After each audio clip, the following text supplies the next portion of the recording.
അല്ല hi guys ഞാൻ ഇപ്പൊ പഠിച്ചത് ഇത് ഈ സൈറ്റ് ആണ് ഇത് ഇതില് ഒരു മൊബൈലാണ്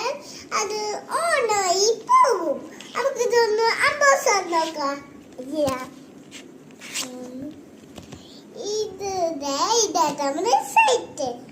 ഇതൊന്ന് നമുക്ക് എടുക്കാം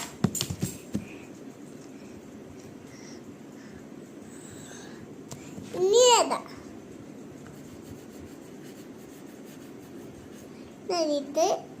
ഇതേതാക്കാം നമ്മുടെ ഇഷ്ടപ്പെട്ട ലൈക്ക് ചെയ്യുക കമന്റ്